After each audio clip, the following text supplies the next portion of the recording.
बालमोदिनी कथा। त्यज मन्त्रशक्तिम्। बुद्धस्य केचन शिष्याः राजगृहनगरे भिक्षाप्राप्त्यर्थं सञ्चरन्तः आसन्।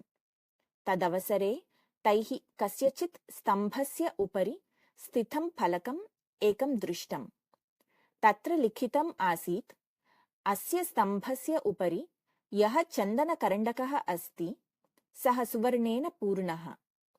यः एतं स्पृशेत् सः तस्य एव भविष्यति इति। तत् पठित्वा धनाशया स्तम्भम् आरोढुं प्रयासं कृत्वा अपि बहवः असाफल्यं प्राप्तवन्तः आसन्। बुद्धस्य शिष्येषु कश्यपः अपि अन्यतमः। सः मन्त्रविद्यायां निपुणः अपि। तेन अपि एतत् फलकं दृष्टम्।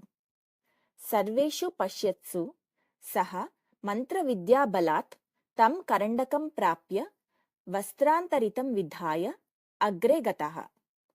सर्वे शिष्याः आश्रमं प्राप्तवन्तः।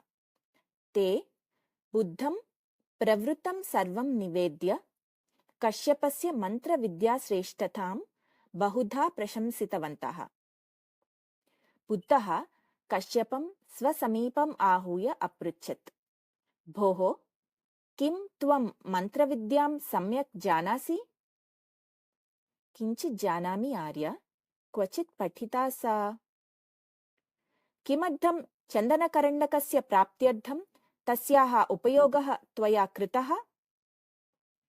तत्र फलके लिखितम् आसीत् यत् यस्य सामर्थ्यं स्यात् सः एतं चन्दनकरण्डकं प्राप्तुम् अर्हेत् इति।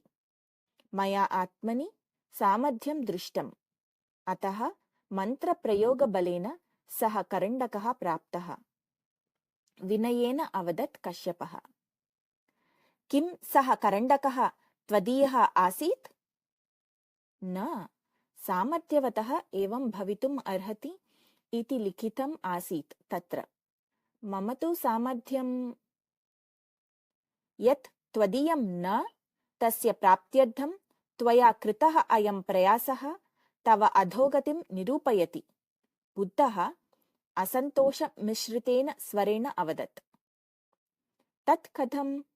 मया विशिष्टं सामर्थ्यं दर्शितम्, अतः एव सर्वे मम प्रशंसाम् अपि कृतवन्तः। एतया घटनया मम सामर्थ्यातिशयः प्रकटितः अभवत्। एषा घटना मम अधोगतिं कथं प्रमाणयेत्? भोः, त्वम् असि वासनाभिः व्यामोहैः च विमुक्तः भिक्षुः। तत्रत्यस्य फलकस्य दर्शनात् तव मनसि आशा उत्पन्ना। तव मनः दुर्बलं जातम्। तस्मात् त्वं करण्डकं प्राप्तुं प्रयासं कृतवान्। एवमेव अग्रे कदाचित् मनसः दौर्बल्यकाले त्वं भोगवस्तु प्राप्तुमपि प्रयासं कुर्याः एव ननु? एतत् दौर्बल्यं पुनः पुनः प्राप्येत्, असकृत् त्वां बाधेत् च। ततः त्वम् अधोगतिं प्राप्स्यति निश्चयेन। कश्यपः शिरः अवनमय्य अतिष्ठत्। बुद्धः पुनः अवदत्, भोः, तं करण्डकम् अद्यैव नद्यां क्षिप। मन्त्रशक्तेः उपयोगं परित्यज। जीवने पुनः कदापि एतस्याः उपयोगः न करणीयः इति।